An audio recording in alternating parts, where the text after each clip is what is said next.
नमस्कार आपण समस्त को ओडिशा पाणीपाग चैनल रे स्वागत। वर्तमान समय रे राज्यर किछि किछि जिल्ला रे बिजुली घड़घड़ी सह वर्षा हेउची एवं अन्य किछि जिल्ला रे पाग सुखिला रहिछि, किंतु आगो को गोटे लघुचाप आसुची। लघुचाप प्रभाव रे राज्यर समस्त जिल्ला रे वर्षा हेब। समस्त जिल्ला रे वर्षार प्रभाव रहिबो। केतेक जिल्ला रे बिजुली घड़घड़ी सह वर्षार संभावना रहुची।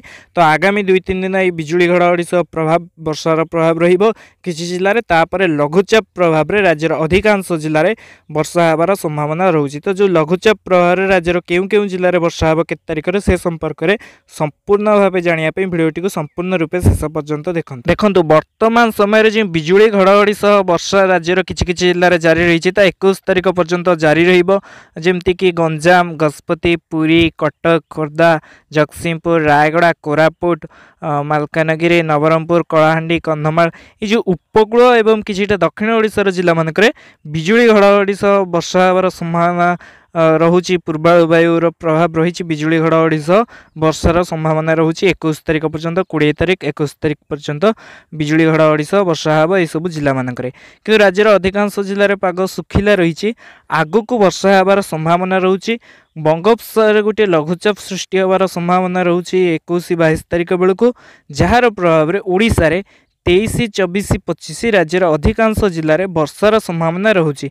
लघुचाप सीधा सड़क भाव ओडिशा आड़ की न आसले दक्षिण आंध्र प्रदेश आड़ की मुहाइबार संभावना रहुची। कि तार प्रभाव में राज्य को पूर्वाणु वायु एवं किछिटा बादलर प्रभाव रहिबो, तेणु वर्षा हेबार संभावना रहुची। विशेषकर 23 तारिख मालकानगिरी, कोरापुट, गंजाम, गजपति, पुरी, जगतसिंहपुर, रायगड़ा, कलाहांडी, कंधमाल, नयागढ़, खोर्धा, कटक यही सब जिला मानक प्रथम वर्षा हेब।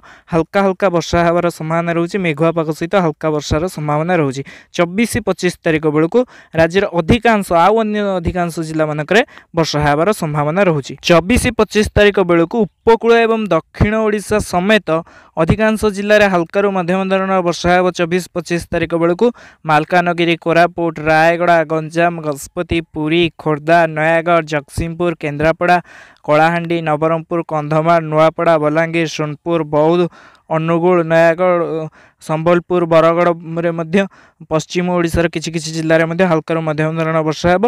और राज्यर अधिकांश जिले उत्तर ओडिशा रे हल्का वर्षा हो पारे। राज्यर अधिकांश जिले में मेघुआ पाग रहिबो।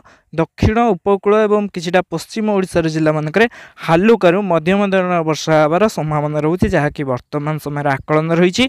लघुचाप बेसी घनीभूत हेब, किंतु बात्यार रूप नेबार वर्तमान समय संभावना नहीं, किंबा ओडिशा आड़ की सीधा सड़क आसबार संभावना नहीं। आंध्र प्रदेश आड़ की मुहाइब एवं तार प्रभाव में बादल ओडिशा को आसब एवं ओडिशा रे वर्षा हेबार संभावना रहुछि 23 तारिख रु 25-26 तारिख पर्यंत अधिकांश जिले में। विशेष प्रबल अति प्रबल वर्षा हेब नहीं। हालुकारू मध्यम धरण वर्षा राज्यर अधिकांश जिले में हेबार संभावना रहुछि। जदि लघुचापटी आहुरी घनीभूत हुए किंबा राज्यर अधिकांश जिले में प्रबल वर्षार संभावना थाए, आपण मैंने जानीपर आगक आपण मैंने जोड़ी रुहतु ओडिशा पाणीपाग सह। सबुबले पाणीपागर आगुआ एवं सठिक खबर जानिया।